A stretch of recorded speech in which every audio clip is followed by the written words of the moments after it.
The Blackford County woman who pleaded guilty to driving through a home, hitting and killing a little boy and his great-grandpa is being sentenced today. Good afternoon, everyone, and welcome to 13 News at noon. Now, that hearing for Brandy Baer started this morning at the Blackford County Courthouse. She faces 7 charges, including causing death and injury when operating a motor vehicle while intoxicated and reckless homicide.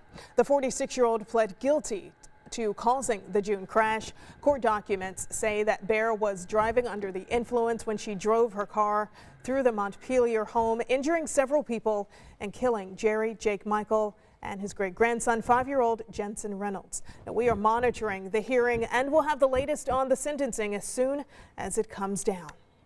IMPD is investigating after 2 people were hit by cars just 4 hours apart overnight. Now, the first one happened around 1 a.m. A truck hit a bicyclist on Michigan Street at Colorado Avenue, just east of Sherman Drive on the city's east side. That bicyclist was taken to Methodist Hospital in critical condition. IMPD said the driver of the truck is cooperating. Now, they don't believe he was driving impaired.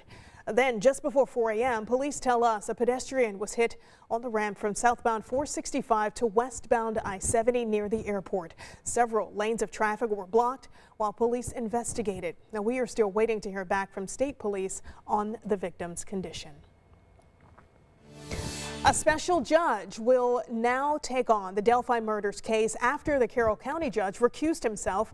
A spokesperson for the Indiana Supreme Court says that they are in the process of appointing Allen County Judge Fran Gull. Now, Gull has served as a judge in Allen County for more than 20 years, overseeing several significant cases, including Bob Leonard's trial after the Richmond Hill explosion. In court filings, Carroll County Judge Benjamin Diener cites his decision was due to safety concerns. And meantime, the man charged in the Delphi murders was moved to a state prison this morning. Richard Allen was moved out of a county jail yesterday for safety concerns. Allen has been charged with 2 felony counts of murder in the deaths of Abby Williams and Libby German. That case, this is a case that has been under investigation for more than 5.5 years. And this as the Miami County prosecutor is asking the court to dismiss 5 charges in the child pornography case against Kegan Kline, saying there isn't enough evidence to charge him. Now, Kline's been in jail for more than 2 years, waiting to go on trial on 30 counts of child porn, possession, exploitation, and obstruction of justice. Kline admitted to creating the fake Anthony Shots profile online, which was one of the last to communicate with Libby German before her death. Now, to be clear, Kline has never been named a suspect in the Delphi murders. And our team of reporters have been keeping up on all of the new developments in this case. Just be sure to watch our Delphi Murders Arrest Special tomorrow night at 7 right here on Channel 13. It will feature a new interview with Indiana State Police Superintendent Doug Carter, who sat down with our Bob Siegel. Have you ever had doubts and worries that there would not be an arrest in this case? I did, but I fought it. It's haunted me. Yes, I have. And then I'd pick up the phone and I'd call one of those detectives and say, hey, it's me, how you doing today? And I'd hang up that phone and I'd think, oh man, they don't feel that way. So I would be at peace again. Our team is taking a look back at the investigation over the years, including the people closest to it. That, of course, includes the families of Abby Williams and Libby German. You can watch our Delphi Murders Arrest Special tomorrow night at 7, right before the Notre Dame-Clemson game. Well, the countdown to Election Day is on. We are 4 days away, and early voting continues here in central Indiana. And some big names are crisscrossing the country to rally voters as several key midterm races remain too close to call. In the final days, President Joe Biden is focusing on threats to democracy and far-right election denials, joined by former President Barack Obama and Oprah Winfrey, who in a twist is not endorsing Dr. Oz in the Pennsylvania Senate race. Former President Donald Trump hit the campaign trail in Iowa, teasing his own presidential run. Now we have an update on the North Split construction project. A ramp is expected to open tonight. Good news for a lot of drivers. The Pine Street ramp is scheduled to open. That is the ramp to I-70 eastbound. Now, the next area to open up, we are told, is I-65 northbound to Meridian and Pennsylvania. That's closed until later this month. Now, if you would like to see the construction schedule, just head over to WTHR.com. And here's a reminder for you that daylight saving time is ending this weekend. At 2 a.m. Sunday, U.S. clocks will turn back 1 hour and revert to standard time, shifting sunrise and sunset to an hour earlier. Now, this comes as lawmakers debate whether changing our clocks should be eliminated. In March, the Senate approved a bill making daylight saving time permanent, but it stalled in the House. All right, so make sure that you do get outside today and enjoy amazing weather, because tomorrow it's going to look a lot different. In fact, the winds will start moving in tonight during Operation Football section finals. Meteorologist Chelsea Stevens is here with more on today's forecast. And Chelsea, we're talking about a wind advisory tomorrow.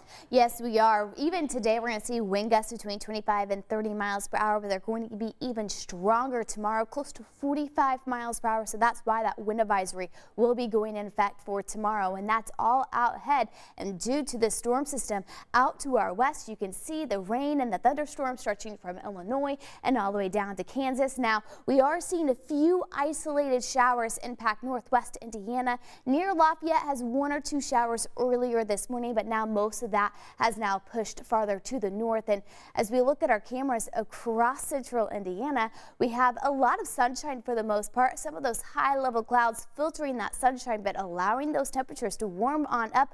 Already 70 in Indianapolis, the rest of the area in the middle to upper 60s, but we'll continue to warm on up, unseasonably warm for this time of year, looking at highs right around 74 degrees. And as we mentioned, it is going to be a windy evening, but it's going to be mild. And check this out for Operation Football for the sectional finals. Temperatures are going to be in the middle to upper 60s, but they will have to deal with that wind. But thankfully, we don't have to worry about that rain just yet. However, if you're heading out to the Purdue game, that will be impacting the first part of the game with the kickoff at noon. All right, thank you, Chelsea. We have some breaking news about tomorrow night's Powerball drawing. Strong sales have boosted the jackpot to an estimated $1.6 billion. That makes this the largest lottery prize in history. Now, the drawing is tomorrow night, but you must have your ticket bought by 10 p.m. Saturday. Your odds of winning, only about 1 in 292 million, so there is a chance. All right, so Sunday, the Colts will be in New England taking on the Patriots at Gillette Stadium. Now, even though their record is 3-4-1, the Colts are in second place in the AFC South, and with 9 games left, there is still time to make a playoff run. Quarterback Sam Ehlinger says he is ready for the challenge, looking for his first win as starting quarterback. Obviously, you want to get your first win, and I'm really looking forward to playing against Coach Belichick and the Patriots. I mean, there's nobody that's done it better, and they always present a challenge defensively. Coach Reich says if the team can stay united and not shoot themselves in the foot, they have a chance to win. Kickoff is Sunday at 1 o'clock. Because of the surge in respiratory infections, we think it's causing an increase in demand for the antibiotic amoxicillin. A shortage of amoxicillin across the country has doctors and parents concerned. Coming up, what you can do if you can't find the medicine and your child is sick. We're going to help you stretch out your lower back in Friday Fit Tip up next. And we are just 3 weeks away from downtown Indy Inc. Circle of Lights, and one lucky boy or girl could help Santa flip the switch to turn on the lights this year. More on our coloring contest and how they can enter for a chance to do just that next.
aren't even there anymore.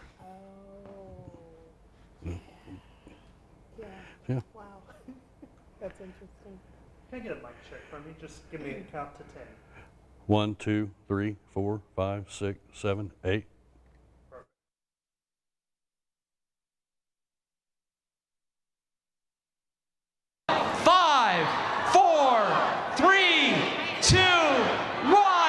Merry Christmas! Happy holidays! The Christmas season starts now! In just a few weeks, one lucky boy or girl will help Santa flip the switch on this year's Circle of Lights. Downtown Indy Inc. Circle of Lights is presented by IBEW 481. It is the day after Thanksgiving, and right now kids can enter a coloring contest to not only win a chance to flip the switch, but some pretty other cool prizes. And joining me this afternoon, Jeff Wheeler with IBEW Locals 481, business manager. Thank you so much for joining us to talk about this. Thank you for having me. Yeah, so tell us about, we know that there's a lot of electricians involved in this. Talk to us about that. Well, a few weeks ago we had our retirees get all the stringers out. They fix them all before we put them up. A week from Saturday, we'll have over 200 people show up to turn the circle into the Christmas tree. Yeah, now we were talking off camera. One thing that you said is most concerning could be the weather, right? Right. Yeah. Yeah, we always worry about high wind. If it rains, we're still going to put them up. We worry about wind because as you're taking the stringers all the way to the top of the monument, we don't want the wind to catch them and bang them against the monument. Yeah, that's so important to know. Now, IBEW's involvement every year, right? Been involved every year with the Circle of Lights, and you were saying this is your 33rd year? This is my 33rd year. It's IBEW's 60th year. Wow. It's their 19th year being a title sponsor. Wow, that's awesome. When you hear about that, and you being here 33 years, how does that sit with you? What do you think about? I remember starting 33 years ago, and it just becomes part of you. Every year we know as November's coming up that we're going to fix the stringers, we're going to put them up. It's just a ritual for us. All right, so the kids are interested in flipping the switch. What do they have to do? There's a coloring contest. It's open for children 3 to 12. The best way to get the coloring sheet is to go to downtownindy.org and pull it off, and then you can either mail it to my office or deliver it to my office. Okay. Now, aside from the grand prize, which is, of course, flipping the switch, 5 finalists also get something special. They get $529 into a 529 college account for them. Wow, that's awesome. So, lastly, plans for this year, right? You've been doing this 33 years. How are the plans looking? The plans look great. We're just hoping the weather's great tonight. We light them. Yeah, hopefully Chelsea can bring us some good weather for next week. All right, so again, children ages 3 to 12, enter the AES coloring contest through November 15th. That's at noon, and 5 finalists, like you heard, get a 529 college direct savings plan. Just download everything on WTHR.com/Circle of Lights. And if you can't make it downtown to see it in person, you can watch it live right here on Channel 13 Friday, November 25th at 7 o'clock.